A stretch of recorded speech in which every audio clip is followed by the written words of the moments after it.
Welcome, guys, once again to the MMOs.com podcast. Altai here, with episode 112, joined this week by the one, the only... Omer. And I like your intro this week. It was very, radio host professional. You did the voice. This is how I'm going to talk from now on. This is me. This is my life. That's you. All right, anyway. It's like the phone voice, you know? Let's see how long I can keep this going. All right. Well, we have a new weekly raid, but before we get to that, we must talk about last week's. And this was an interesting one. Very controversial weekly raids we've been having the past few weeks, which is good. It means people are commenting. Last week's was, would you play a mobile MMORPG? And, you'd think that's a pretty uncontroversial thing. It's either a yes, no, maybe talk about it, I don't like. And some people had good answers. They said things like, it drains the battery too fast, so it's not ready yet. But some people were just outraged at the thought of mobile being real games, So I found that pretty funny. There's a lot of people who just vehemently against mobile. I think my favorite comment was from Easy Machiavelli. He's a regular on our Discord. Mobile is fucking garbage. GTFO with that shit, boy. And you'd be surprised how much of that sentiment was echoed, because we wanted to ask him the question, what would it take to make you play mobile games? Because let's be real, mobile MMORPGs are growing, mobile gaming is growing, so obviously I don't like the current crop of mobile games out there now. It's not my main form of gaming at all, and I wanted to see what it would take, but most people just basically against it. There's no chance they're going to play. So I think a lot of people, especially older people, probably our age, are kind of locked in this concept of PC gaming, only PC, maybe console, but no mobile. Yeah, and a lot of people in the comments echoed a misconception I actually talked about last week, and that's their idea of mobile gaming is what they experienced 5 years ago when they played mobile gaming, right? So 5 years ago, what was big on mobile, right? It was Candy Crush, it was Angry Birds, and that's what these guys said, oh, I'm a gamer, I play Angry Birds. But I don't know if you knew this, but it's 2017. Angry Birds is not big on mobile anymore. Now you have much more in-depth games coming out for mobile. So it's not the same market it was 5 years ago. And in 5 years from now, it's going to be way more advanced. So, again, I still don't play mobile games that much, but I see that it's getting better and better. And I could see a time when I would play, when they're advanced enough for me. So don't rule it out. Keep an eye on it. Be open-minded. That's all. Yeah, we had a few people saying they're waiting for something that's going to be made really well for mobile, and the biggest complaints were a lot of these games were auto playing, cash grab nonsense, and I do largely agree with that sentiment for now. Hopefully they will get better though. That's a funny comment. Someone just mentioned Minecraft. So Minecraft's this PC game, a lot of PC game, people play on PC, but it looks way worse than so many mobile games, right? So actually it has a mobile version too now. So the lines are blurred. That's all I have to say. All right. With that said, let's go to this week's. All right, enough dilly-dallying. To the future. To the future. So, this week, the big launch, Albion Online. And with that, I was reminiscing about MMORPG death penalties. A lot of the earlier games, we kind of grew up with, EverQuest, Ultima Online, RuneScape, EVE Online. All these games had very harsh death penalties. Basically, you drop everything you're wearing, and there's some process to get back to your corpse, to loot yourself, and in the meantime, you could lose it all, right? The other players or whatever. And in the meantime, since then, they've gotten a lot less lax with death penalties. For example, World of Warcraft, you don't lose anything besides a little bit of gold to repair your stuff. And since then, you don't even have to run back to your corpse. At least in WoW, you kind of had to waste some time getting back to your corpse. Now it's even easier than that in most games. Of course, the reason I bring this up is Albion Online kind of finds a good balance, I felt. Right? So you want to go into the balance of how Albion Online does death penalty? Albion does it really well. Before I get to that, though, I do want to say, I do really, actually, it bothers me that a lot of modern games, whether it's Blade and Soul, WoW, literally anything, Black Desert Online 2, for example, dying is nothing more than a minor inconvenience. And I do think a lot of those old school games, like Ultima, maybe they took the full loot thing. The full loot is clearly a bit extreme, and I don't think it appeals to everyone. But the current system, it really just makes it so you don't care if you die. It's a minor inconvenience, and I feel like there's no reason to play seriously as you're playing, right? Because if death is no penalty, you have no incentive to play perfectly or play well, and it kind of stifles your own progression of the game and your own enjoyment of the game too. Because if I could just play basically with one hand in my pants and just one hand everything and don't give a shit, if I die, who cares, right? It doesn't matter. So it makes me less invest in the actual game. So the way Albion does it, I thought was really, really smart. Albion, we've mentioned it before, is actually a full loot MMORPG. However, it's a good compromise between full loot and like the casual systems we've seen, because each zone has 1 of 4 ratings. You start in beginner areas, which are green or blue, I forgot, one of those. And those areas, basically, there's no PvP no matter what. You can't attack anyone. If you die in that area, you don't lose anything because your character gets back up after like 10 seconds. And then there's these yellow areas in the game. Yellow areas in the game are basically you have to flag for PvP. Basically, you turn on like PK mode and you can start attacking people. You can attack anyone you want. But anyone you kill in a yellow zone, they don't drop anything. Basically, they fall down, they get back up, right? So it's basically like a practice zone. So it's basically you lose nothing if you die in a yellow zone, or if you die in a green in a blue zone, nothing is lost. It's only in red and black zones are where non-consensual PvP is actually devastating if you die. If you die in a red zone, you have to flag as well to attack people in red zones as well. And after you flag, you can attack anyone you want. You kill them, they drop all their loot, everything and then when they res in town, butt naked. So it's a full loot MMORPG. The difference between red and black zones is pretty interesting because the way the game balances, kind of balances around PvP a little bit, because it wants to kind of favor PKers as well. In a red zone, if someone is flagged for PvP and they're attacking somebody not flagged, their combat stats are weakened. Flagged players are weakened relative to unflagged players. So on a one-on-one fight, the non-flagged player has an advantage. Obviously, typically these people walk around in gangs of like 5, 6, 7 people. So you're still going to die. And you can avoid that death, though, by not going into the zones or being very careful. And it reintroduces that element of risk to an MMORPG, which I feel like has been lost. And it's not so devastating the way it could be in Ultima Online or some other games where you just lose so much, because nothing you lose is really that important. And everything is replaceable. And I just love that system in Albion. Oh, yeah. I think Albion does it really well. And I always kind of think of EVE Online when I play Albion. Mm-hmm. So Albion to me is like a simplified medieval version of EVE Online, where it's the further you go to these open PvP places, the better the loot. So it's a high risk, high reward style, but there's still the option to play it like a Care Bear. You can be a crafter, a resource gatherer in the simple parts, yellow and green areas, where you risk almost nothing. So it kind of it kind of caters to everyone, right? Well. Mm-hmm. And you can see that by the popularity. I'm playing a video here in the background, and there are thousands and thousands of players online. Every zone is packed. It's a really good experience. People have asked me, is it worth buying right now, right? I do think it will go free to play eventually, but if you want the experience of kind of starting fresh with the whole world, right? Because there's one server for the whole world right now. That's what you're paying $30 for. That experience of kind of play with everyone fresh. Mm-hmm. And I think what's really, really good about it too is the death. People are saying, "Oh, force PvP." If you want to get decent rewards, yeah. If you want to get like tier like 5, 6, 7 stuff, you have to get to the more difficult zones, the PvP zones. But you can always run away. Like running. If you're playing like really, really safe, you can almost always run away from like 1 or 2 people. It's only when a gang squad comes where you die. And even if you die, the beauty is like you don't really lose that much. It's never like, oh, I lost all this. I spent like 20 hours getting my weapon and I lost it. All right. It's almost everything you do lose. If you walk around in tier 4 armor, which is like, pretty cheap, it's going to be like 1K per piece of gear. That's 1K silver. And in the game, that's really not that much at all. You can get that in like 2 minutes of farming, like 5 minutes of farming, like 10 minutes max. If you lose, so you're never carrying around your best possible weapons unless you're with a guild or you're with your own friends, because there's no reason to. And the way the gear works too is really smart, because even the stronger gear, like the tier 4.2, 4.5, like the higher end gear in each set isn't that much better than the lower tier stuff. It's all marginal improvements. And I think that's very much inspired by Ultima Online, where the best weapon and the worst weapon weren't that big of a difference. And I think that's what's really good about Albion. Even though you force PvP, you don't have to go outside town. If you're a crafter, wear like the minimal gear, carry a couple pickaxes, and go mining. If somebody kills you, you don't lose that much. Well, before we get too far into Albion specifically, I want to stick to the topic of death penalties. So I think Omar and I are both big fans of the death penalty in Albion, the kind of the tiered system. Mm-hmm. And I want to know what you guys think. Are you guys Care Bears? Do you think the current system where there's no death penalty in most games is all right? Is that fine? Are we just nostalgic about something that's just crazy and not at all fun anymore? So yeah, I do want you guys to share your thoughts on death penalty, how a game should do it well, mm-hmm. and more importantly, I'm actually really curious on your most famous or interesting death experience in an MMORPG, and I quickly want to share one of mine, and then I want to show a little a little music video to you guys. So for me, it was EverQuest.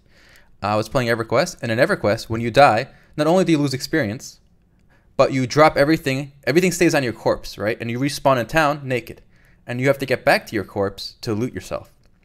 So I was leveling or grinding with the party on this mountain pass near this like volcano area, and I was being chased by monsters, and I was my heart's racing because if you died, it's a big penalty. And I accidentally walked off a cliff side ledge, and I fell into lava and I died.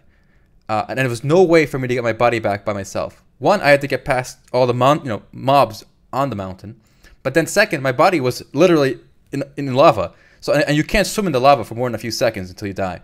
So there's no way I could swim to my body, loot it, and come back in the lava. So I spent all day with my brother helping me. We found a necromancer, a high-level necromancer, can like summon your corpse using a coffin in the game, which costs a lot of money. So we went through this whole process. It took a whole day to get my body back.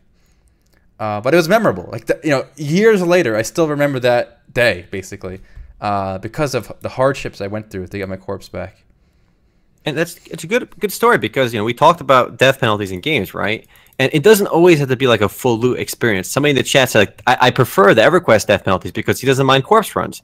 And even though you don't get full loot in EverQuest when you die, it's still an unbelievable hassle to die. And it takes like in BDO, WoW, dying is literally nothing. It's such a minor inconvenience you don't think about it, or even in Blade, so any of these newer games. But you really didn't want to die when you played EverQuest. Like, it was such a strong incentive.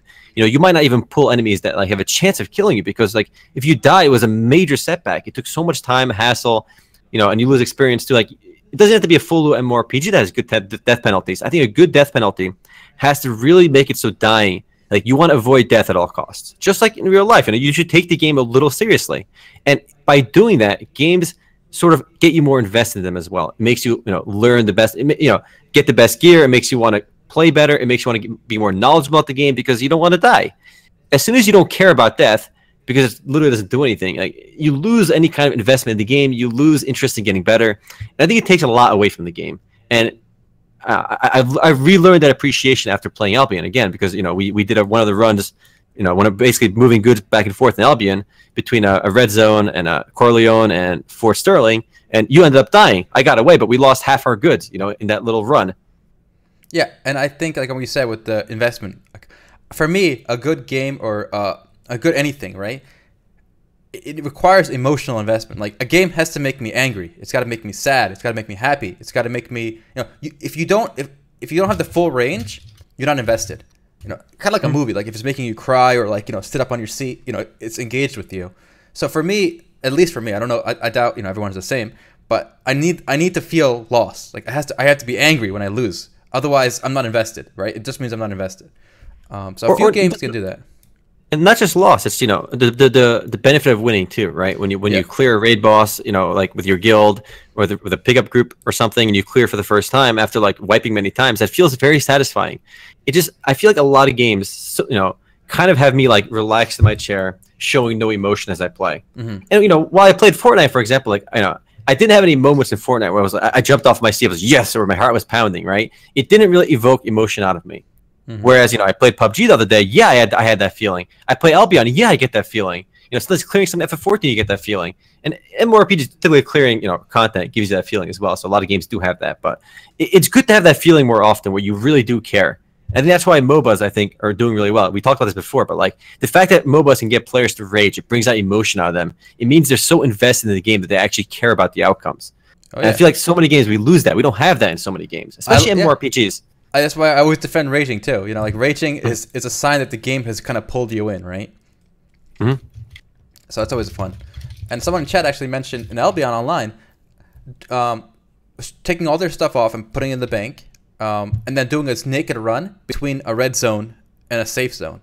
And he did that because so he can trade goods between the two later. But he wanted to do it naked first, so just so he gets like used to the route. Mm-hmm. So the game, the game kind of forces you to invest like that, where you're too scared to go the first time. You want to figure it out first and then go. You want to do a dry run first. So that kind of risk reward is so important, I feel, to immersion.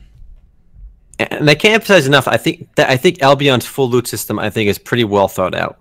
Because again, if you die, you don't lose so much that it becomes like, I'm going to uninstall.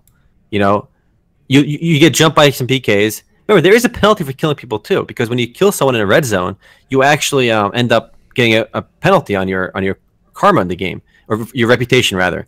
And if your reputation is below 1,000, you can't even enter like any of the cities besides like the one city called Carleon, which is like I guess the PK hideout area. So you actually like it is a big penalty to have really negative reputation in the game, because it really restricts what you can do.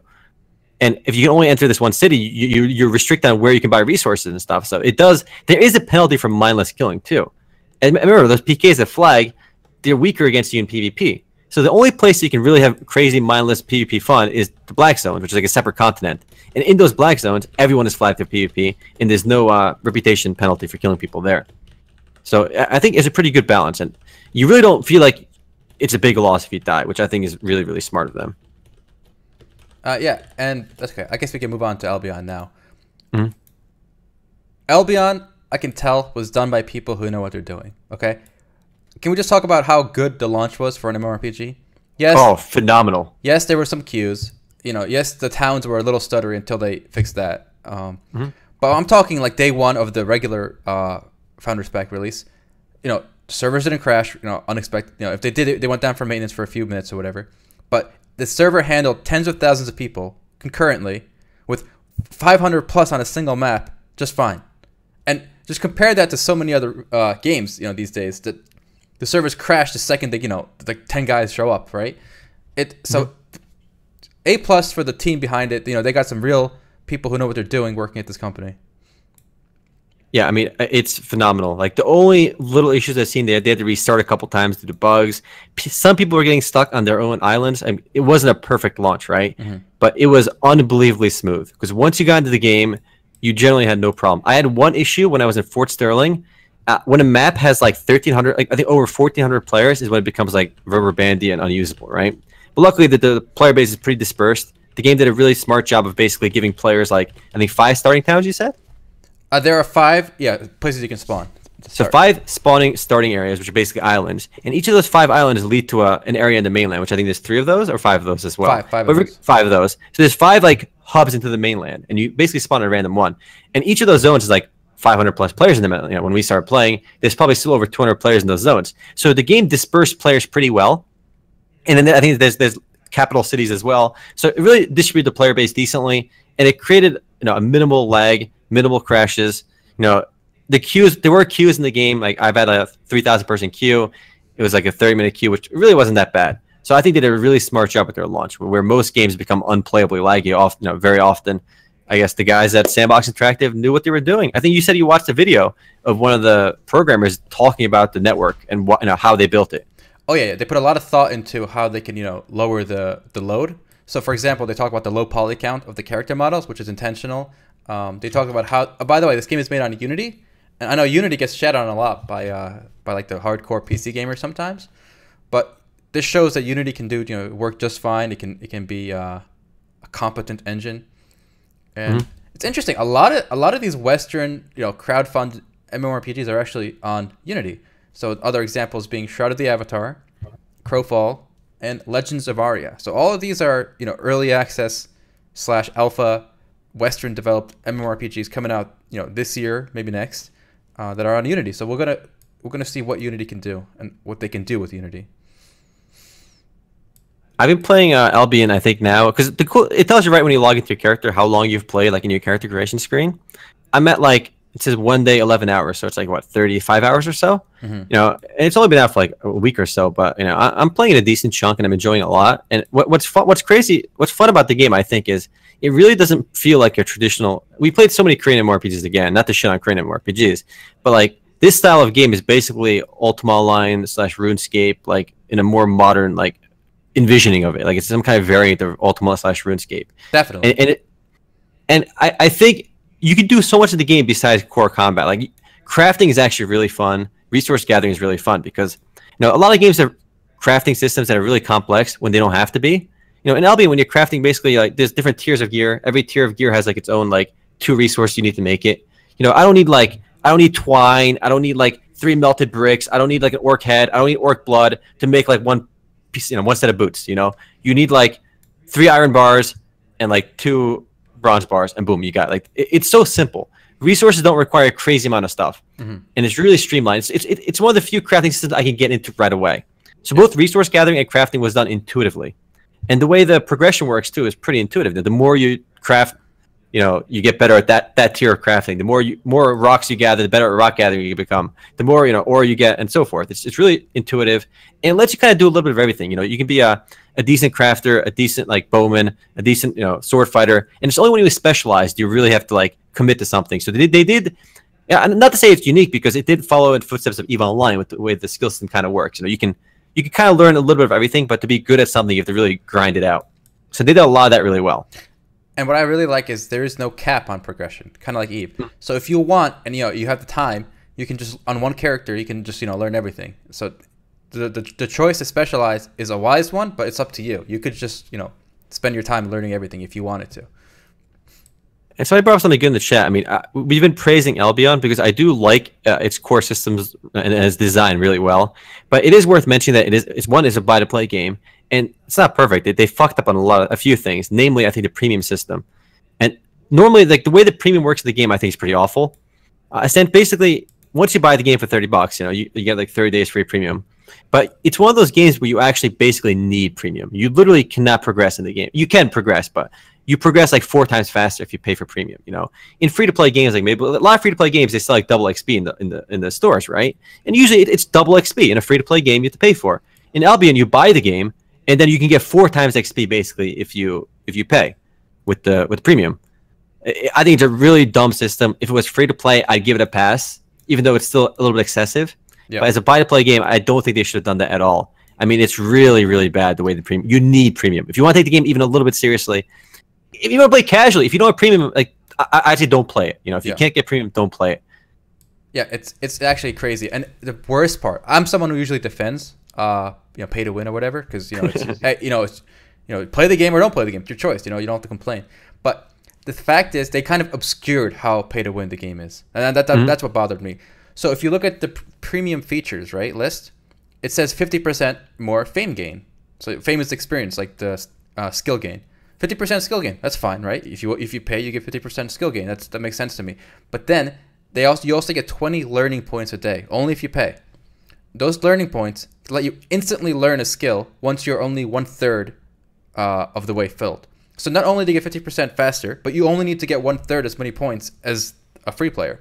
So what that equates to is a massive gain, like Omar said, 4 times, 400%. And if they just said 400%, it's excessive, but whatever. It's their game. They can charge for it. But they're hiding the fact of how pay to win the game is with those learning points. And what's crazy is the way the learning points work is it really adds nothing to the game besides hiding the fact of how pay to win it is. Yep. If they just said 400% XP gain and got rid of the learning point bullshit, they'd be at least transparent and honest, right? The fact that they didn't do that makes me a little upset at them too, because it really just the only purpose of learning points and the premium system is it really just hides how much extra XP gain you get, because you're getting 50% bonus, but you only need to get 1/3 of the way to you only get 30% XP to actually learn a skill, and each of those skills levels up 100 times. So 1/3 of the way, and it requires a tremendous amount of grind to get even 1/3 when you're leveling up even tier 5s and tier 4s, and it's literally an insane amount of grind if you don't have premium. Now, yeah, go ahead. Long story short, if you're gonna play this game, you be ready to buy the premium. And there's 2 ways to pay for premium. One with cash, and the other is with in-game silver. Just like a whole bunch of games these days allow you to do this. EVE Online, for example, also allows this. WoW allows this. But if you want to pay for it with in-game silver, just be prepared to be kind of I don't want to say hardcore, but be prepared to spend a couple days a month, grinding to pay for this. Right now, it's pretty cheap because, like I said, everyone who's playing right now has a Founders Pack. Everyone who's got a Founders Pack has at least 30 days free premium. So there's no reason right now to buy premium in-game with silver, which means the silver price of premium is pretty low right now because it's dynamic. As more people buy premium with silver, the price goes up. So I suspect in the next few months, the price of premium in silver is going to go up a lot. So be prepared to grind for days trading and stuff to pay for your premium if you don't want to pay cash. Actually, what I like a lot about Albion early on is that it's one of the few games where resource gathering early on felt rewarding. It's like if you go gather copper, you mine some copper in World of Warcraft, you get some like resources in most MMORPGs. It's so worthless. The only benefit of gaining like mining copper in WoW was basically just to like gain the skill, right? Because it's worth so little. But nothing you can mine will really be worth anything until you get like max tier mining. Whereas in Albion, it was really good because you go hit some like sandstone ores, which you can do within the first like 2 hours of playing, and those bad boys sell for like 50 silver each when you're in Corleone, and you get like 3 per smack, 4 per smack with premium. So you actually get more resources as well with premium, by the way. So every sandstone node in the game gives you like let me do some math, like 700 silver, and you only need to have about like, you know, when the game launched, you need about 150k, about 100k, 200k silver to pay for your premium. You get 30 days of premium for 200k in-game silver. So you can pay with the in-game currency. And it really didn't take that long. You could do it with 1 day of grinding to basically pay for your month's premium. Unfortunately, the way the system is set up is the more people that use silver to buy a premium, it acts as a money sink in the game. It drives up the cost. Now it's up to like 350k. So the cost of buying premium with in-game currency has more than doubled. And the value of the resources you mine has plummeted because so many people are mining these resources. And the resources always do have use as well. But the problem is the game is so bottable and so like, because if so many people are botting and flooding the resources, you make less silver and the cost of premium goes up. Now it becomes more and more like difficult to get, which is unfortunate. And that's a big problem you just mentioned, botting. This game is the most easily bottable game I have seen in my life. It's more. Wow. I think it's going to be more bottable than RuneScape. I think it's going to be more bottable than games with built-in bots. You know, I think this game, you know, it's going to be so easy to write bots for this game, and that's going to just distort the hell out of the economy. And how they deal with that, I think, is going to be the make or break for them long term. Like I think they're very happy with the launch. They should be, but where it goes and like, if it's still big in 2-3 years, it means they kind of solved the botting problem. If not, they didn't, and everything costs like $1 trillion silver. You know, I want to give these guys at least a shout out, and this maybe proves our theory earlier about companies basically being in bed with gold sellers. There's a global chat in Albion Online, right? So it's very easy to spam. So if whatever you say, the entire server will see. And I would.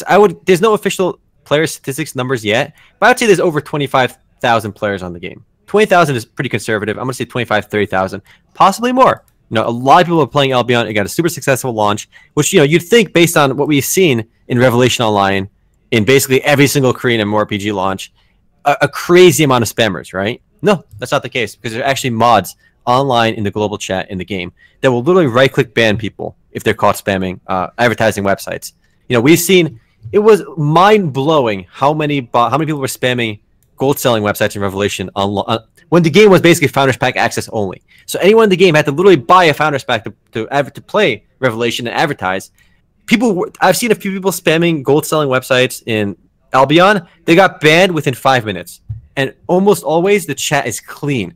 The global chat does not have spam because they had the foresight of either hiring them or getting volunteer moderators to just sit there and ban them.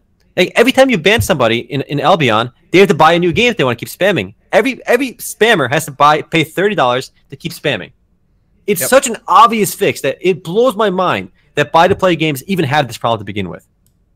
Yeah, so this is more proof to my theory, my conspiracy theory, that the people at Revelation Online were just kind of working with the gold sellers, because obviously Albion has shown us that it's easy to ban, you know, spammers. It's not that hard, right? So and they've been doing it. So once again, Revelation.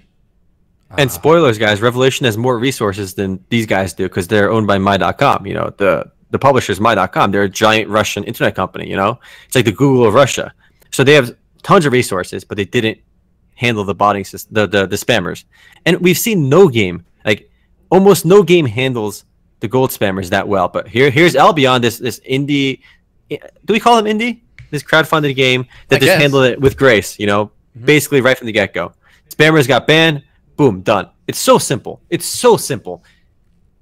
It's pure incompetence, or they're in bed for the most part if you see gold spammers in a buy-to-play game. With a free-to-play game, I understand it's more difficult to police, but a buy-to-play game, every ban equals free $30 for you because they're going to buy the game and spam again. And Guild Wars 2 did it as well, yeah. All right, well, I mean, yeah, so handling the spam well. We'll see how they handle bots. Botting, I think, has a potential to really destroy. Like, listen, if the botting goes unchecked, right, and the cost of silver for premium goes through the roof, I'm gonna say Albion is pay to win and unplayable. If that happens, where the cost of premium just goes up so much and they can't fix the botting, the game will be unplayable pay to win unless they give everybody premium. Because I really don't think the game is playable without premium. Yeah. And I don't think anyone should play this game unless they're able to get premium either through in-game.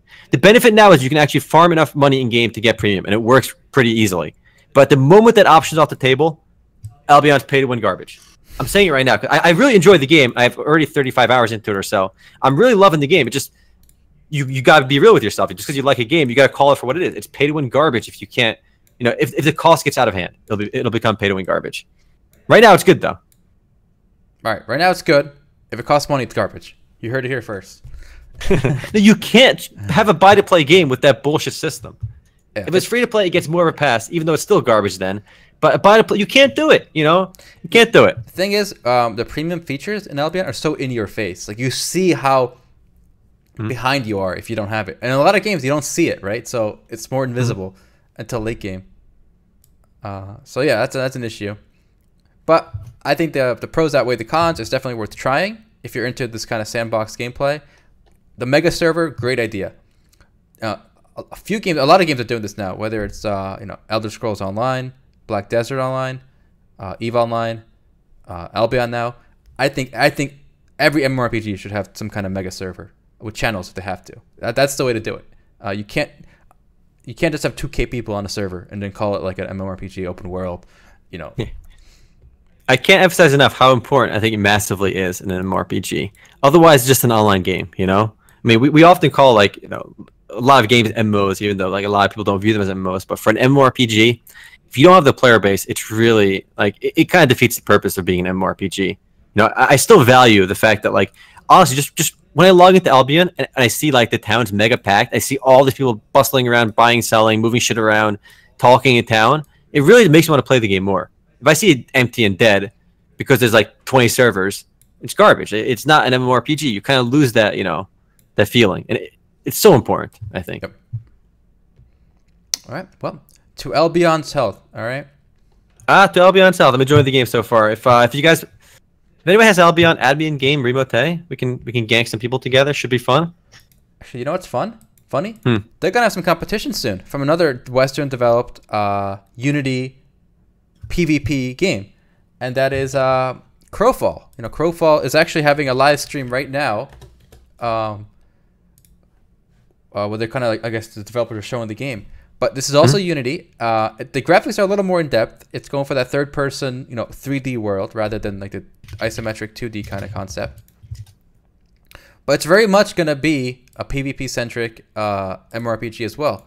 And I guess we have to see which one does better. But for you, Omar, you thought Albion was pay to win, right? Wait till you see what they're charging for Crowfall. So for Albion, you have a $30 and I think what's $50 and $100, right? Yeah. For the founders packs that play right now. Well, if you want to play Crowfall, the cheapest option is $50. All right, bit pricier. For the bronze plan, you got to pay $100. And that's just bronze, all right? So the legendary pack in Albion costs as much as a bronze package here. And obviously, it goes all the way up to Ruby, $1,000. So you can spend Ruby? That's the first time I've heard of a pack called Ruby Pack. Yeah, interesting. Sapphire is $500. Amber is $250. Hold on. Sapphire is $500. Yep. What makes Ruby more expensive? Is Ruby more expensive than Sapphire? I'm pretty sure all those colored gems are pretty similar in price. I feel like they pull those numbers straight from their assholes because I don't think the pricing makes sense. Yeah. But then again, the pricing really doesn't make sense in a lot of games because, fun fact, guys, gold is actually worth more than platinum. You can buy an ounce of gold for I think about $1,250. You can buy an ounce of platinum for about $830. So this is actually a relatively new phenomenon. Pretty funny. It's been going for a few years now, but throughout the last 100 years, almost always platinum costs more than gold. So this really screwed up the founders packs for a lot of games because, and rankings in a lot of games, platinum is ranked higher than gold. But in reality, for the last few years, gold is actually more valuable, which really screwed up everyone's rankings. Yes, so that's a metallurgy lesson for you guys. We're living in interesting times, I think actually metallurgy-wise, I don't know if that's the right word, but I think platinum appears like 100 times rarer in the earth than gold as well, which is why it's pretty crazy that gold is more expensive. So sell your gold and buy your platinum, boys. That's a trick right now. So the most expensive founders pack is $1,000. Yes, the Ruby package. Yes, but that's not all, boys. Now, after you buy your Ruby package, you guys still got your mother's credit card in your hand, right? So you kind of want to go, of course, you want to go even further in debt. Or Daddy's Amex, you get Daddy's Amex. So why don't you buy yourself a beautiful Imperial Palace for only $7,000? All right. Look, what does an Imperial Palace get you though? Because if 7,000, like I realize like a lot of like everyone on Reddit shits on like Arcade or like a lot of these Korean games for having like, oh, it's so pay to win, like. But you look at games like Shroud the Avatar and some of the cash shops in like Crowfall, for example, and like I don't know if it's gonna be just purely cosmetic or real use. And Star Citizen, right? And like, not enough people give these games shit. I feel like both Shroud the Avatar and Crowfall really avoid, the amount of shitting on that like other Korean games get for being pay to win. But those games rarely have $7,000 bundles, Yeah, and I think I said this before a few weeks ago, but I think it's the most beautiful karma that so many people who were shitting on Korean and Asian games, right, for being like these pay-to-win games, like cash grabs, right, free to play, but everything costs money in the shop. These are the guys who crowdfunded stuff like this, like Crowfall, Shroud the Avatar, Star Citizen, and they were kind of railing against the free-to-play, going, we want a premium, experience, so we're going to crowdfund Star Citizen, a PC gamer game, but that game's charging you 10 grand for a ship. This game's charging you 7 grand for a castle. So these are the real cash grabs. It's not the Korean stuff. Don't forget Chronicles of Valeria and Ash of Creation. Yeah. Those games had multi-$1,000 bundles as well. So a lot of the Western crowdfunded games, I would argue, are not any better than the Korean cash grabs either. Maybe they're presented slightly differently, but like anytime you can spend thousands of dollars on a cash shop, it should raise an eyebrow or two. So yeah. A lot of interesting stuff going on here. Look at what UpTwitter said. The unbundled price of individual items in the 2017 Imperialist Palace bundle is $9,400. Guys, it's such a deal for $7,000. Quick, guys, let me get my credit card and pay for this. What a deal! Of course, you need a parcel too for your castle. So that's another $5 grand, for a few parcels. Yeah. Who are the people that can afford this? Like, I'm always what do you do for a living to be able to casually drop $7,000 on a virtual castle in a game? That's not out yet either. It's just like I could see myself pretty well off, and I can't see myself dropping $7 grand on a virtual unless you're like literally like $10 million just chilling in the bank. Then you're comfortable dropping $7K. It's just I don't know. Who are these people? Do you know anyone that spent $7,000 on Crowfall? Anyone in the chat? I'm curious. Like, are they like are their father? Is there like are their parents like mega rich? I'm talking like $10 million plus. Well, I mean, I know with Star Citizen, I've read stories of people who are subscribed to Star Citizen for the past couple of years now, in which they pay monthly, like $50 a month for a game that's not even out yet, and they've been paying it for 3 years. So it is interesting, boys. So I said maybe they're doctors. I think doctors make good money. They make like what, $200,000 in America. But like after taxes, after you pay a mortgage and all the other bullshit bills, like do you have $7K just drop on this? I don't. I think you'd be way richer than a doctor. I think like a business owner to be able to get that kind of stuff. I mean, they probably put in their credit card and then just pay fees on it. Like, in fact, I would say the people buying this stuff aren't that rich. It's just like middle and poor people who are, I guess, just taken in by the hype. You don't get rich dropping $7K on virtual castles. Let me tell you. All right, you don't stay rich, especially. That's true. But again, there was that guy who embezzled like $2 million from his company, and he spent $1 million of it on Game of War. Right, so yeah. And actually, this kind of gives a good segue into another interesting news article of the week. Mm-hmm. So the guys behind Shroud of the Avatar, Richard Gariott, Lord British, have partnered with Neverdie. And for those of you who don't know, Neverdie, Mr. Neverdie, is a player of Entropia Universe. And he's famous for a club he made in the game, Club Neverdie. And I think he paid something like $200K for it. Mm-hmm. And then he sold it for a lot more. So he made money on this. So he's a well-known personality. in game, as is Lord British, obviously.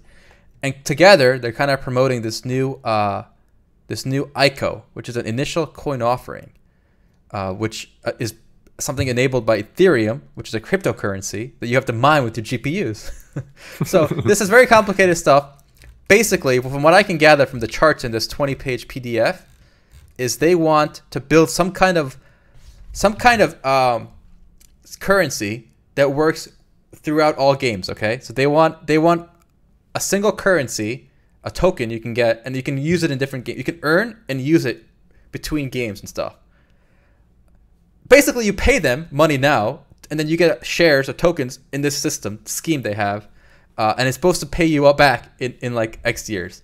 Whoa, sounds like a scam to me. You give them money, and then you're gonna get tokens that are gonna be worth lots of money in the future. Is the sell? Yes, that's a sell, and the sell is so outlandish. Here's what they're saying. They're saying there's gonna be a $1 trillion virtual goods market, okay, by 2022, and that if you fund them this project, you're gonna help create 1 billion VR jobs. What? 1 billion? 1 billion VR jobs. Yeah. There are literally 7 billion. What? 7 billion people on the earth. 1 in 7 people are gonna be working for VR. Yeah, they're gonna be doing contracts in virtual worlds to earn tokens or something, and you're gonna get a cut of it because you invested early. That's what I could make out of this. All right, guys, this is some heady stuff. As somebody who's followed Bitcoin literally like almost since inception, right? I've mined Bitcoins, I've used Bitcoins, I've sold Bitcoins. Even I don't understand what this guy's trying to sell here. And it really surprised me that Richard Gariott, Lord British, kind of got involved with this. Look, maybe they're buying their own Kool-Aid, right? Maybe they really think they can make this happen. So I don't want to say it's a scam, but it's certainly like a pie in the sky, moonshot kind of event here. And I don't recommend you invest. Stay away, guys. Stay far, far away. I think Richard Gariott unfortunately lent this project a lot of legitimacy, which I don't think it deserves. Mm-hmm. I think some guy who speculated on a club in Entropia Universe, which by the way is a pretty scam of a game, a very sketchy game. I wrote an article on MMOs.com about it, about how it's on shaky financial footing. The guy who made his name buying a club in a bullshit game, and he flipped the club and he made some money on it. Like, he has no legitimacy. Who is this guy? He's just some random dude, like, and I think he smooth talked his way into Richard Gariott. I'm like, bro, trust me, we got coins here. We got billion VR jobs. We got our coins tracking the kills in like 1 million MMOs. Like, I don't think Richard Gariott knew. There's no way he understands this. All right, because I don't understand this. I think I conned into this. I don't think so. I think he was just very excited. Okay, like, we've seen this before, guys. If you there were a few projects back in the early 2000s of trying to make a unified currency between games, right? So this is not the first time I've seen this idea.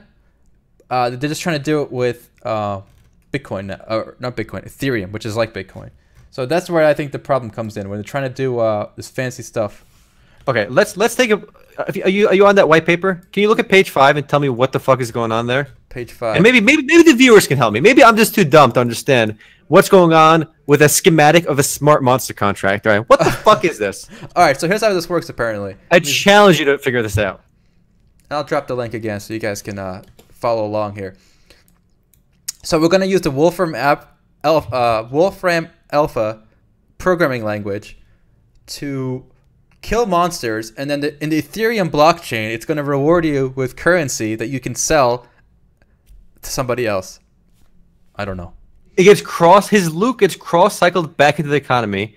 15% goes to mob loot, which is gamified blockchain assets, which include coin fragments, item tokens, NDC fragments, developer custom tokens, personal smart contracts, and inventory items. And 85% gets split between developer royalties. So when I kill a monster, developers get paid. What's going on?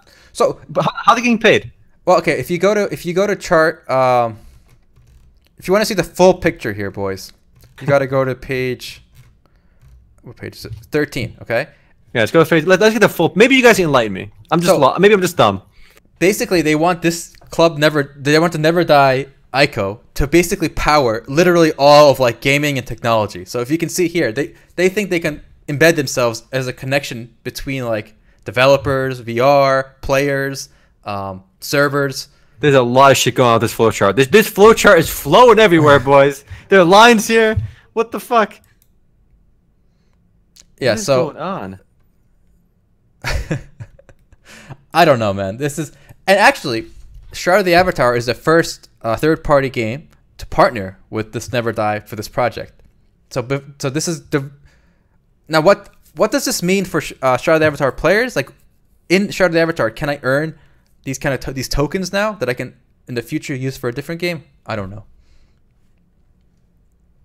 This is insane.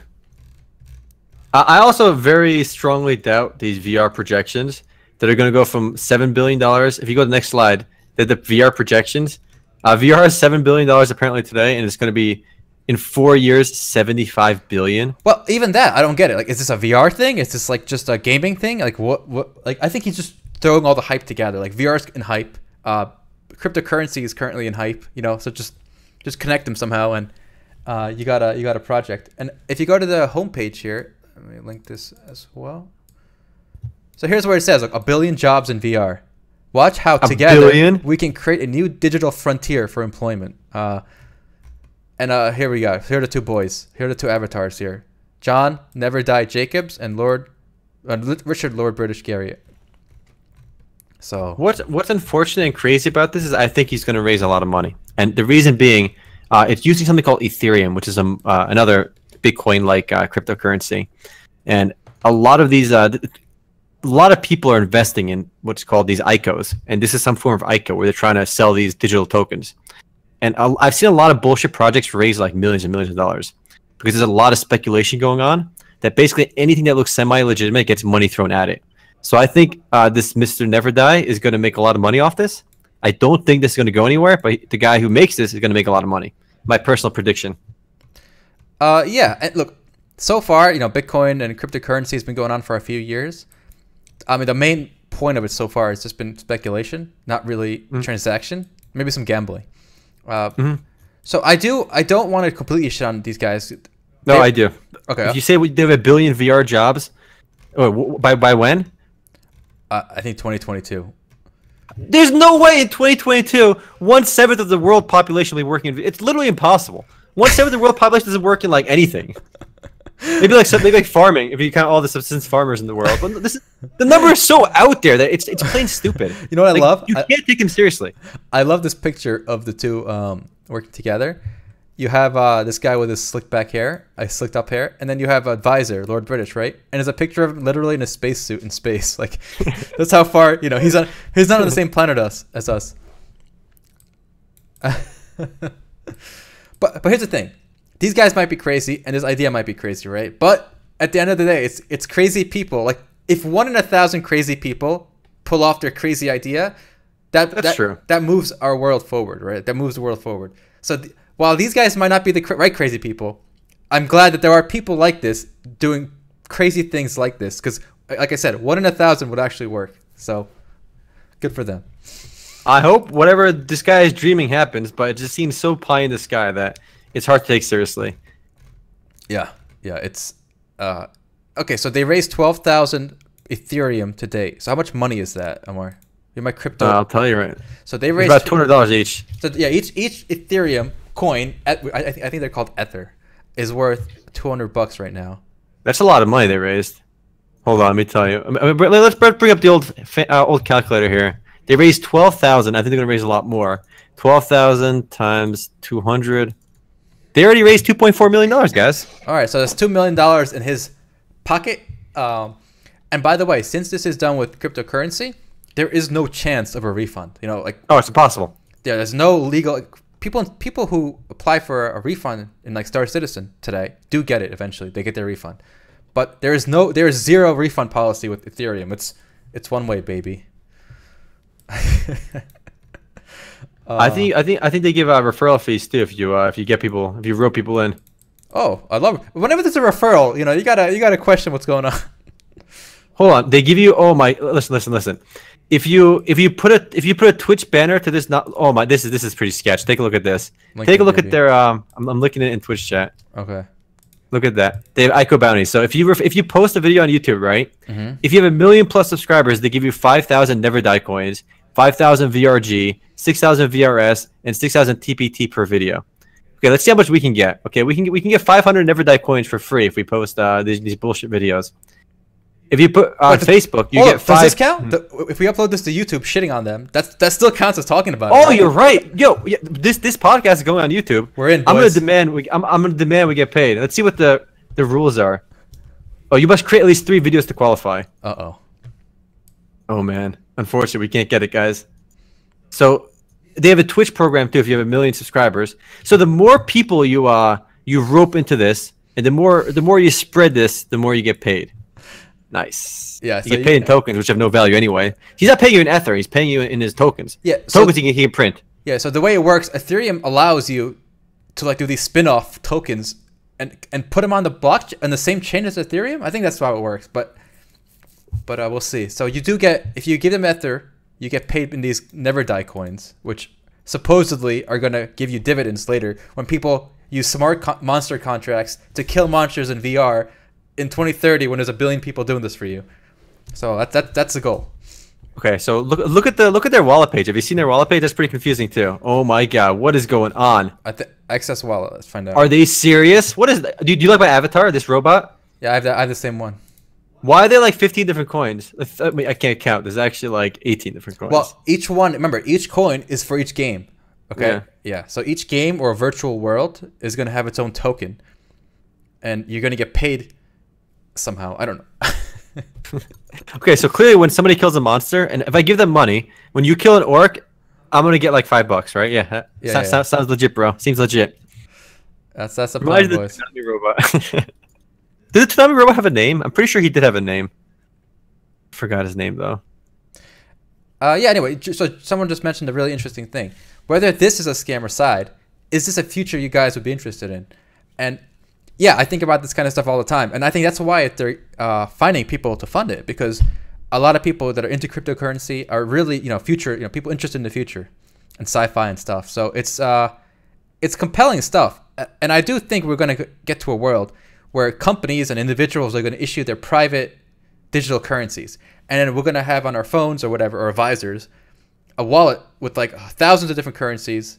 Like Coca-Cola currency, like Google currency, and there's going to be conversion between them at a market rate. And I think that's going to be the future.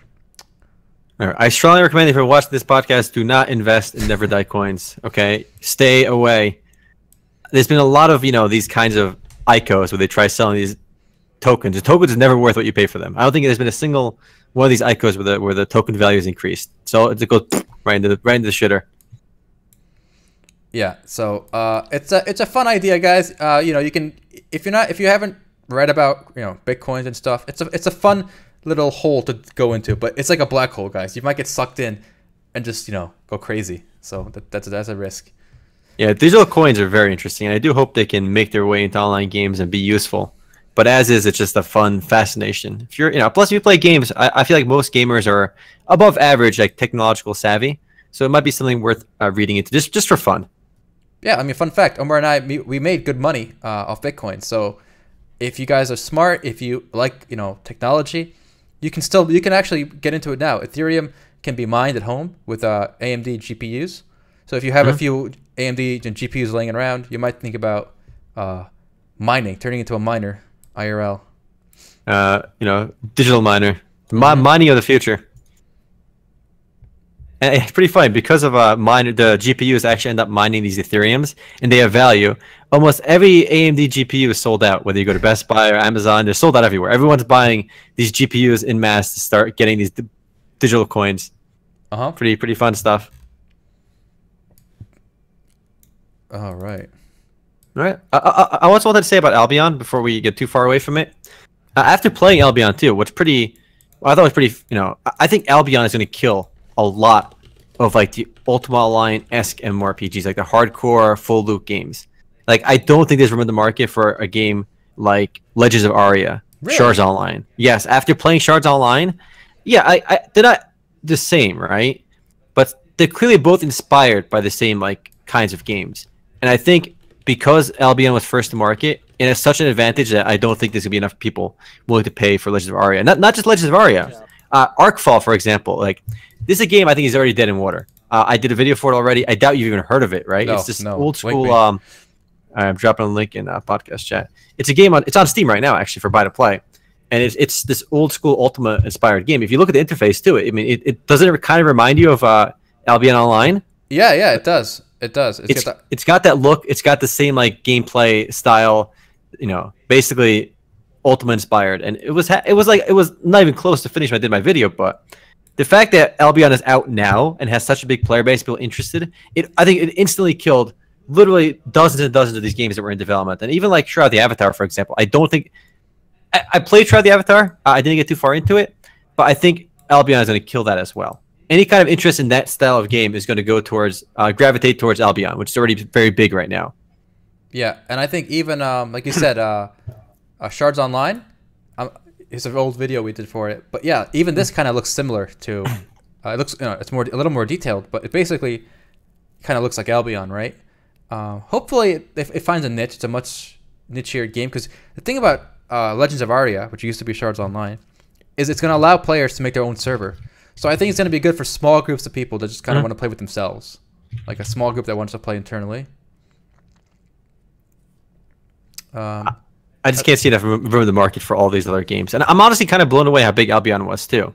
Because I always thought like the kind of game Albion was, with the full loot, right, wouldn't appeal to so many people. But then when you log in, you see all these people, people that paid money to play too. It's not a free-to-play game. You'd pay $30 to play. You see 20,000 plus people online. It's remarkable. This is kind of a side tangent, but I think a lot of people aren't aware of what exactly like Legends of Aria is supposed to be. Mm-hmm. And the cool thing about this game, what I thought was cool, is if you buy a copy when it comes out, you can host your own server, right? It is internal tools. You can set your own rules. And you can even customize your world. And since the game is built on Unity, they're going to allow... So you can make your own assets in Unity, okay? The free client you just download on your own, the engine. And you can import your own Unity assets or things you buy in the store on Unity into your Shards Online world. So people are going to have very different worlds, like a sci-fi one probably, or whatever. Like people are going to make their own or buy assets and customize their world. And every world that you make, that players make, there's an option to make it publicly listed. So when you launch Shards Online, you can see these player-created realms and servers and join them. And I think it's so cool because it kind of makes me think of Warcraft 3 days and stuff where you have custom maps almost, custom games. So if there's enough creative people behind Shards Online, I think it can find a niche, not as an open world PvP sandbox like Albion, but as a small, kind of like Neverwinter Nights, where you'll have people like GMs or DMs kind of make a world and let other people run through it. And actually, that concept I think is really cool, but the fact that they changed the name from Shards Online, which kind of showed there's many different shards in the game, right? And less focus on just like the world they created. Like everyone gets their own shard. People, it's a tool set to make your own like kind of MMORPG, kind of make your own game. You can change the rule sets, right? Going to Legends of Aria, it sounded like they're going to de-emphasize that, but they did say they're still doing that, and I think that's really the cool part of Legends of Aria.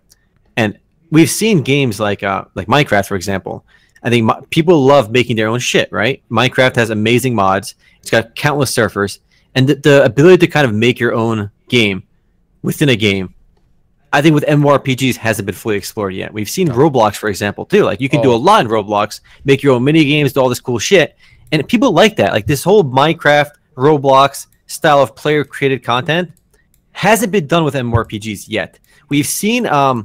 like Neverwinter tried the player-made adventures, which I think was fucking amazing, right? But like it could have been done like not just its own like little zone and area. Like it could have been done more immersively, more like in a larger scale, right? Mm-hmm. The only MMORPG we've seen do it was Second Life, and Second Life was unbelievably unintuitive. If you want to see like one of the worst design interfaces in your life, I challenge you today to go download Second Life and try to move around. Just try to play Second Life. And you will find yourself wanting to kill strangle yourself. Like you won't last 10 minutes. Just like putting on gear and like moving around. I could not have designed a worse system than that. And they did it because they had so many moving parts of like customization and shit and player created content. Like it had to be stupid complicated. But it is really, really painful to move around in Second Life and just equip shit. And quick disclosure, if you enjoy choking yourself, there is a Second Life server for that fetish. Yes. They have a fetish for everything. I've said it once. I want to say it again. I found myself looking at random like zones, and I stumbled into a weird fetish where people could actually like go on a guillotine, right, where they get their head cut off and they could fuck. You could bang somebody while they're getting their head chopped off. Apparently, that's a fetish, and Second Life lets you really immerse yourself in that weird ass fetish. Interesting. Canary says, "Is it worse than FF 14 1.0? Infinitely worse. I challenge you, Canary. It's free to play. You get the free version. Just walk around, equip shit on your character, and it took me like 20 minutes to like equip anything. It's so dumb." Oh boy. Get some good head. And there you go. To go back to PG-13 for a minute. Well, you mentioned Roblox earlier, and I have a challenge question for the viewers out there. A challenge: what made more money in June 2017? Was it Overwatch or Roblox? And well, obviously the answer is Roblox. So we got the super data stats in for June. Actually, they're only showing May stats right now for me. I did see June like 10 minutes ago. You got it? You got to click the blog. You got to click the blog link on the top there. All right, you're good. You got it. So this is June 2017, and for PC, obviously we got League of Legends on the top, Overwatch number 10, and number 9 is Roblox. And I thought that was just amazing. This is the first time I've seen Roblox on the PC top 10 that Super Data puts out, and it has been interesting to watch Roblox grow.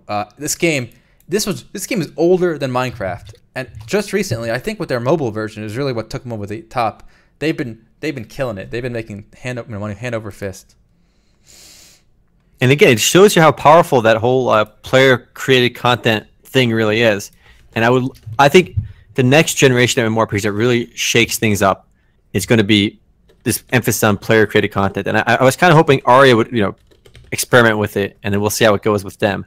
But like, I think that's people, even with Ragnarok Online, like there were so many private servers for Ragnarok Online with like minor changes, different quest lines, and it'd be cool if those all implemented well into a single game, rather than having people like make their own private servers from scratch and kind of design the game differently. Rather, if having all those tools built into the game, the server creation tools, that could be amazing. It could just unleash player creativity, and I think that could end up creating something way cooler than whatever the official game really is. Indeed. I'm looking at that mobile list too. Do you see Dragon Chronicles? Never heard of that. I tried googling it, but I couldn't find anything on it. But Fate Grand Order is on there as well. Oh wow. That game launched recently in America.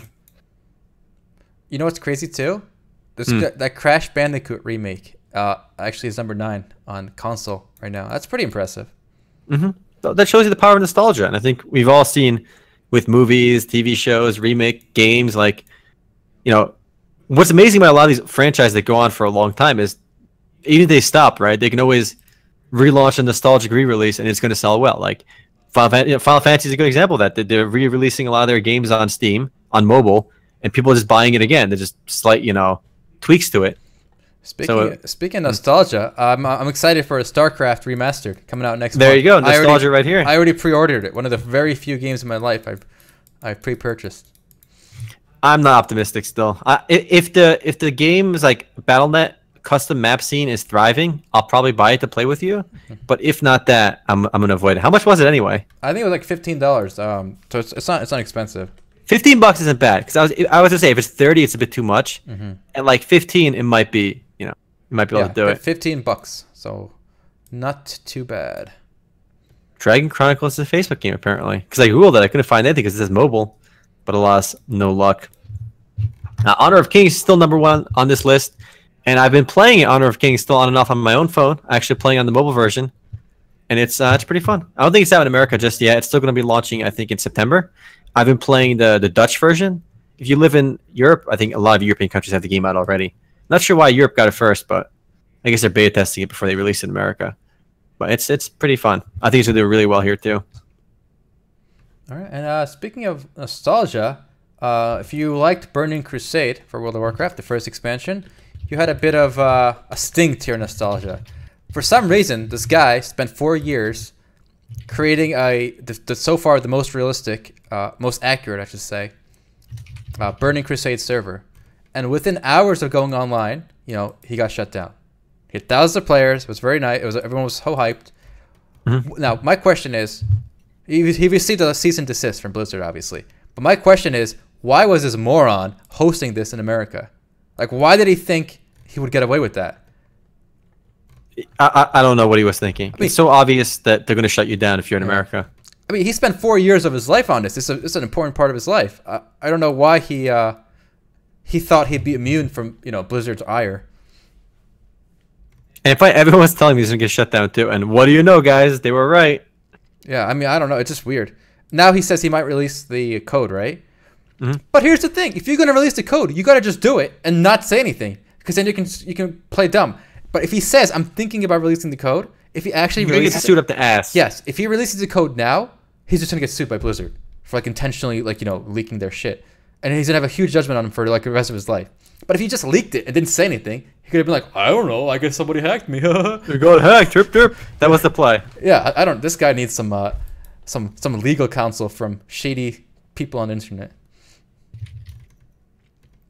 That's pretty crazy. Don't ask how do you download Honor of Kings in the US. You gotta make an account on App Store. When you make a new account on iOS, and you have to set yourself to the Netherlands region while you're creating the account, and then you can download it. That's the only way. I don't know about Android though. Yeah, that guy's pretty crazy. I'd say just wait for the US release for Honor of Kings. It's too much trouble to log out of your phone. We have some mobile news this week. Two mobile games, Gigantic and MXM. And we're still waiting on what was that? What was that side-scrolling Nexon one? Hyper Universe. Yeah. There it is. It's funny because even though Gigantic launched this week, like it launched on Steam this week, right? But it's been literally in open beta since December of this December, and it gets about 5,000 players on Steam, which is pretty incredible. You know, it's doing really well right now. But what's crazy, I doubt the game had even 5,000, even close to 5,000 players since it released in December. It was only when it came on Steam that people actually started playing it. That shows you how powerful of a platform Steam is. Have you played it since the Steam launch? Yeah, I was on a couple days ago. Is it any different, or is it the same thing we played like last year? It feels a little more polished. They did a lot of balance changes and stuff, but I think since the open beta, it really hasn't changed that much. Just a few patches. There's no fundamental change. There is a mandatory tutorial now. Oh, no. No, listen. It's one of those games where I don't like mandatory tutorials, but I also realize that Gigantic is a game where if you won't know what the fuck is going on for the first 10 games. And, you will, but you won't have a good grasp on exactly where to go and what to do. So having a mandatory tutorial isn't awful. I think they should say if you go to skip it, we recommend you don't skip it. You click OK. No, we really recommend you don't skip it. You will not know what you're doing. Let's do it. And then let them skip it if they want. They should add 3 warnings, because I do think you can walk away from the tutorial at least having a grasp on the game. It's not just another League style MOBA where if you play League, you know what's going on in most MOBAs. So the tutorial is good, but I still don't like mandatory tutorials. You know what'd be fun? If tutorials, to skip them, you have to answer a multiple choice questionnaire. Ooh, that'd be pretty cool. So it's in destruction mode, your objective is to A, kill the enemy base, B, get the most kills, and then that way you can skip it if you know how to play, right? And you're not just saying I played before, therefore I want to skip it. What about monetizing the tutorial? You can pay $1 to skip it. No, that's stupid. No, do you think they'll make some money if they did $1 per skip? No, because then the incentive will be to make the tutorial as long as possible. It's push W to move forward. Good. Now push S to go backwards. Good. Some games do that. I think one of the shooters we played, it might have been Ghost in the Shell, actually, where the tutorial was look around with WASD and the mouse. And it's good. Now go here. I was oh my god. No, you're right. I think a lot of I feel very often they almost outsource the tutorial to somebody else, because they always show the dumbest things in the tutorial. It's hold W to move forward. Seriously, I'm playing an FPS game. Do you really have to tell me and after you do it, it's okay, hold A to strafe to the left. And it goes after every single one. It could have said use WSD to move, but no, it's do this, pause, do that, pause. And it's very often frustratingly slow. Yeah, and to be clear, Ghost in the Shell doesn't force you to do the tutorial, but there is one, and the first time I just wanted to see what it was like, and it was obviously not worth it. Tries Marigold just says Ghost in the Shell was intended for Japanese players who don't even know how to open a PC. I get you. I mean, they are pretty bad with PCs over there, but it's a Korean game though. I'm sure it came out in Japan too though, because of the Ghost in the Shell name. Yeah, again, I'm not against tutorials. Even even the Ghost in the Shell one, which is like simplistic. If it's if it's optional and you need it, it's there. My only point was, don't force us to do it. I think we were talking about which MOBA we think would do better. I think it was MXM versus Hyper Universe. Unfortunately, Gigantic was not in that choice because Gigantic is off to a great start, mostly positive reviews, like 5,000 plus people on Steam alone. It's an interesting game. I say you give it a try because it's not just another League or Dota top down 3 lanes kill enemy based style game. It's a little bit different. Yeah, and yeah, it's a lot of action. Like someone in chat had a good point. He said it looks like WildStar, the MOBA. Mm-hmm. Right? Art style is gorgeous. Yeah. My only complaint was I did the tutorial. I played a couple of games. It's like you have to really play like 10 games before you get a good grasp on like where to be, what to do, and how to like group around. And if you have the patience to go through those 10 games, I think you can enjoy the game a lot. Mm-hmm. And MXM, I'm still rooting for MXM. I wish we had some player numbers on it. I love when a game launches on Steam just because I can see how many people are playing it, right? We can kind of gauge if it's a dead game or not. When it's on like the NCSoft launcher or only on like the OG Planet launcher or some bullshit or the Aria launcher, you never know how many people are playing. So that's unfortunate. So I'm curious. I mean, we can't really compare because I'm pretty sure Hyper Universe will come out on Steam because a lot of the next time games do end up coming on there. I think it's supposed to still come out this summer. So summer goes into September, as we learned last podcast. And so far, I think this is going to be a really good year for games because we've seen so many games come out that have been in development hell for so long. Gigantic. Mm-hmm. I mean, do you know when Gigantic was first announced? Oh, it's been a while now. I have no idea though. All right, let me hook this up. Okay, so this game was announced, in 2010, August 2010. So this game has been in development for like 7 years. Holy crap. Yeah, think about that. And it went through this phase of being on Windows 10 only, and then they scrapped that because like, wait a minute, not everyone has Windows 10. It's a bad idea. Yeah, and yes, the game was close to being canceled. They were running out of money. Perfect World saved the day for them. They made an investment in Motiga, so Perfect World basically saved the day for Gigantic, and we'll see if it pays off for them or not. It's still a bit early. Yeah, Masters SG has a good point. We're bashing Star Citizen for taking too long, but Gigantic it took 7 years, and it was obviously a lot less complicated than Star Citizen. When was the Kickstarter page for Star Citizen? And just a test for you, the original Kickstarter. I'll say 2013? 2012. Oh, oof. Late 2012, though. Okay. So it's only been going for 5 years. All right, it's only for 5 years. All right, so you got 2 more years. All right, until you pass Gigantic in development time there. And actually, we should. Yeah, go ahead. Oh no, I wanted to bring up Fortnite because another game that was in development forever. Before that, let's talk a little about Star Citizen because they actually showed off their new 3.0 trailer. Let me go and link that to you.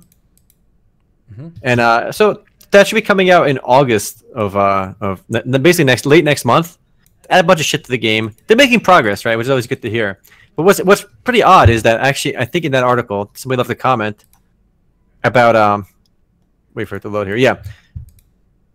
Look at the comment for that news post. Comment? Okay.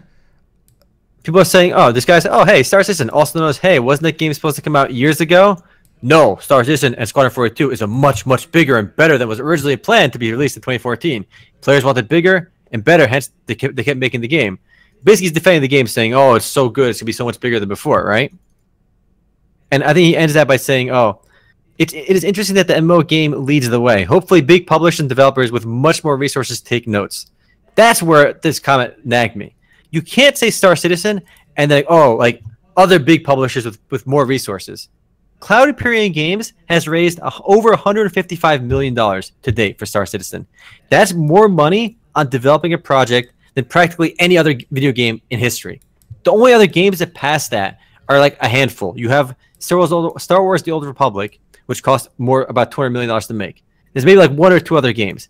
Star Citizen has had more resources than basically any other company has ever thrown into any other game before. So you can't just say something like that and say, oh, this is what they did with their resources. No, they have so many resources. You have to always present yourself as a scrappy underdog, Omar. Don't you know this? That's true. And I guess that's the perception that a lot of people view Star Citizen as the scrappy underdog. Mm-hmm. But when you have that much money on one project, on just developing it and not running major TV ads, because most of the time it's 2 projects. They're promising an MMO and Squadron 42, which is like a campaign single player experience. But they have so much money, and then you can't use the resource excuse on that. In my opinion, it makes no sense. No, I mean I agree. I am not optimistic on this project, so no counter arguments for me on that one. Small indie dev with 155 million, Warren, and going up every month still. They're still raising lots of money. But yeah, now enough pessimism about a game never coming out. Let's talk about another game that I thought was never going to come out. I did one of the first previews I did on the site was for a game called Fortnite, which was by Unreal, Epic Games. So, Omar, you had a chance to play. It's finally out in early access. What do you think? I think it's pretty fun. We were talking at the beginning of the podcast though about games that make you really, basically, your heart rush or get emotions out of you.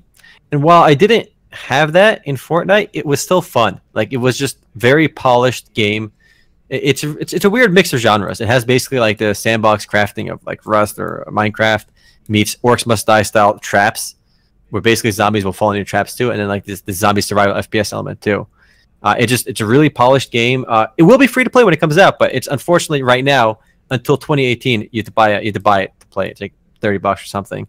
So Founders Packs cost money, free to play in 2018. Though if you want to play now while the hype is there, you're gonna have to pay for it.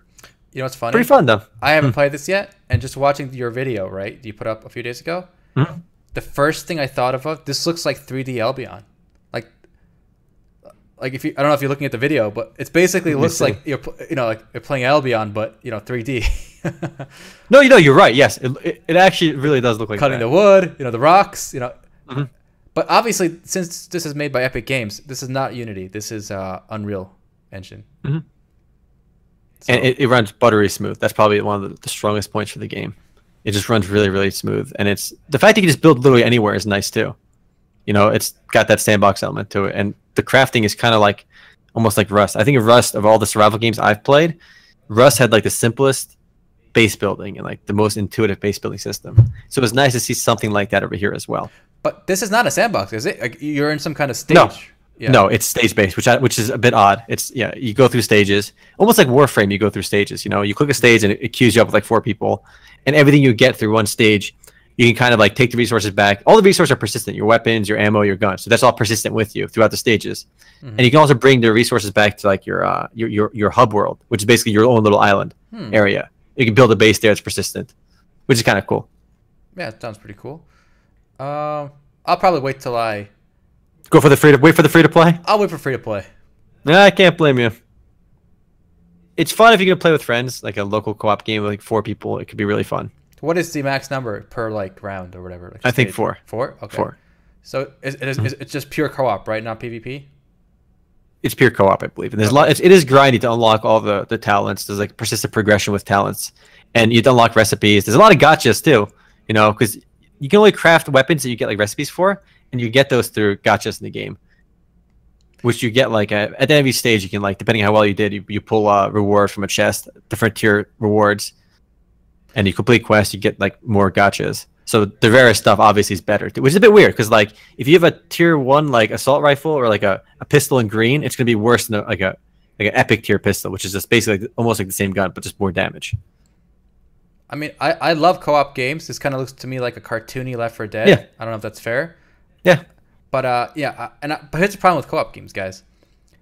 A lot of my casual friends who I I especially like playing co-op with friends who don't normally do competitive gaming, right? Because they're different audience. But the problem is I can't get my casual friends to drop like $30 each on 4 times. Right? Yeah, that's true. Yeah. So if this was free, I know who I could play this with like today, right? But but those people are the people who are not going to pay $30 up front. So it's a bit of a I don't know what the term is, but it's a bit of a problem for me. And with the RNG gotchas too, I feel like in a lot of buy-to-play games, you don't want to have the RNG gotcha. You want to get the shit right away. So you have you have the buy-to-play with the gotcha. But luckily, again, the game is designed to be free-to-play. You can tell it was designed to be free-to-play with the progression. It's just you gotta wait till 2018 to get the free-to-play version. All right. Well, I am glad it is finally out, though. This is, like I said, this one's also been. Let me look how long this one's been in development hell. Oh god, this one's been I think longer than the other one. I don't know. Maybe it just as long. Fortnite. When was Fortnite announced? Okay, Fortnite was first announced on December 10, 2011. All right. So this one only took what, 5 years or so? 6 years. 6 years. All right. What's the oldest development hell game that actually ended up coming out? I think it was probably Duke Nukem 3D or Forever, right? That one actually ended up coming out. But is there anything more recent, like in the online game space? I mean, besides these two, like gigantic 7 and 6 years respectively. Yeah, that's pretty ridiculous. That's pretty. The fact that these came out, good for them. Honestly, I didn't think either of these. Well, actually, no, gigantic we played last year, but like I wasn't very optimistic. Yeah, it was playable. Yeah, it was playable. But this one, I really don't know. I thought it was going to stick. It was always an Unreal launcher, right? But you could never actually play it. So I am glad they came out. More like PSO2, guys. PSO2 is a game that's been coming soon forever. The English version. Penalties Online 2. You know what's funny though? Like the worst part about the PSO2 ever coming out in English was the website. I think is still up for it. Like the English website for PSO2.com. Free multiplayer online RPG from Sega. It's literally the website is still there, and it's kind of teasing us, I gotta enable Flash for this to work. Look at this. You get the music. Too soon, guys. Too soon. Oh yeah, you're right. There's some music. And it says US in the URL too, so it's. They should just take the website down. It's not. We all know it's not happening. Just take it down. Don't rub it in any further. If you want to play, we gotta play on the Japanese one. And what's crazy too is actually PSO2 makes a lot of money. We talked about this I think a while ago because I was looking at the earnings for Sega out of curiosity, and this game is actually one of their like highest grossing games. Like this is on the list of like the games that makes some of the most money for Sega. Out of everything they have, PSO2 is like boom on top, one of their most highest revenue generating titles. And despite that, it doesn't launch in America, which is crazy. You think their most successful title, they'd at least try over here. Yeah. Well, there is like an English patch, and there is a whole bunch of English players on the Japanese server. So you have options. Yeah, that's always awesome. I might do a financial look for Sega next if people are interested, because I just put out my Nintendo one last week, and before that, Square Enix. So Sega might be an interesting one too, because they do have some online games as well, like PSO2 we can talk about in the video. So that might be worth checking out. I might do one on like some of the Chinese developers too, like the guys that make Order Kingdom. X Legend is actually publicly traded as well, so that could be pretty cool too. Well, you guys can look forward to that, and we are running out of time here, Omar. So do you want to say any final words or fare thee well? Final words. I'm enjoying Albion. Hopefully they can control the botting. Otherwise, the game will be pay to win garbage. Because if not, it's going to totally destroy the economy and premium system. I'm hoping PSO2 still happens. Cross our fingers. Pray. Give it a prayer every night. But yeah, that's it for me. All right. Well, thanks for watching, guys. Stick around for the after show if you're on Twitch. If you're on YouTube, check us live if you want to see some pre and post game content. And with that, take it easy. Later, YouTube.